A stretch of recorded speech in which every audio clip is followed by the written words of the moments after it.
water testing daily. We even change the lights to create the natural seasonal changes. Corals are animals. They require feeding. They also get some energy from the sun, so we monitor their lights. The baby corals, when they're born here, are very small, very delicate. The eggs are very, very tiny. We actually have to have each biologist take care of each coral individually. So we make sure that the piles stay clean. The baby coral grows. It takes about a year and a half to grow a baby coral to just over an inch. The ultimate goal of this project is to replace the corals back in the ocean. Well, thank you so much, Justin. That's very important work for our oceans. All right, Zach, who's our next animal ambassador? Well, our next animal ambassador is a famous Florida resident, our 1-year-old American alligator. Everyone, meet Everglade. Hi, Everglade. That's a really cute animal for someone that's going to grow really big. Oh, you got that right, Chris. Adult alligators can get up to 15 feet in length and over 1,000 pounds. While Everglade is only a year old, alligators can live between 35 and 50 years in the wild, and some as old as 80 years under human care. That's a really long time. But as a species, they've been around like a lot longer, right? Oh yeah, a lot longer. Alligators have been around for over 150 million years. They're what we call living fossils because they were around before dinosaurs went extinct. Really? I know, like them. I love dinos. So what makes them really good survivors then? Oh, well, you see those bumpy ridges along the back there?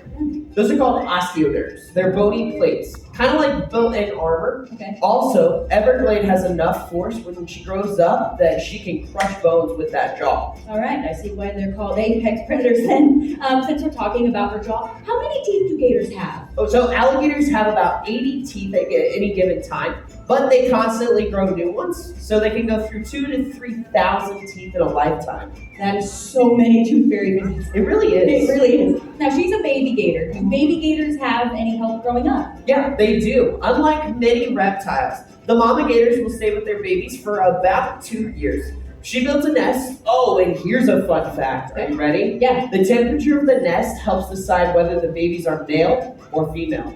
All right, you got to explain. What?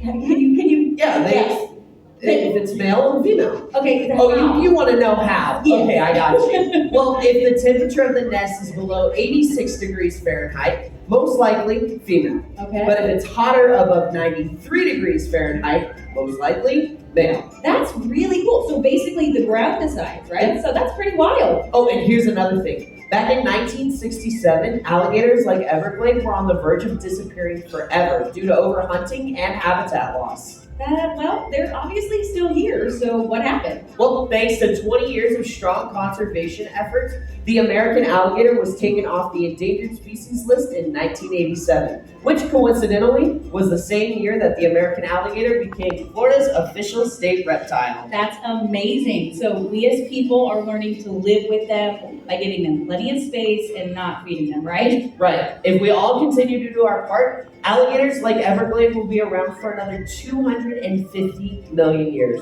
Well, I certainly hope so. Everyone, please give Everglade and Ashley a nice round of applause. See you later, alligator. While we await the arrival of our next guest, I would love to give everyone a behind-the-scenes look at SeaWorld's Animal Commissary. That's right, that's the name of the place where experts prepare all the food and diets for all the animals in our care. Hey, Liv, could you please link me to the commissary, please?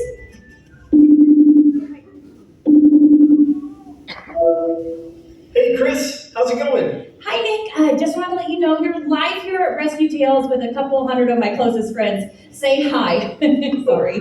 Hi everybody. I'm sorry. I didn't know I was going to be on camera, otherwise I would have done my hair. No worries. You look great. I just want to give everyone some information on the coolest, busiest, most important parts of the park.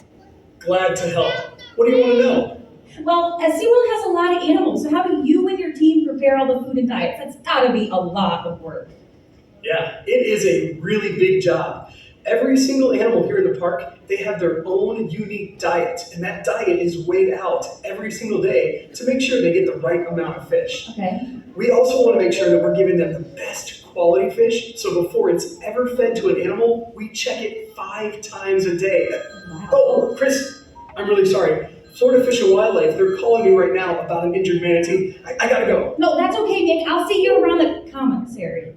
See, what I tell you, really important work. They're busy all the time. All right, Zach, we have time for just one more animal ambassador, so who's next? Yeah, our last animal ambassador loves being on the stage and enjoys meeting new people. He's big, he's colorful, and he kind of looks like a dinosaur. It's Barney? It's not Barney, it's Newman, our African Southern ground hornbill.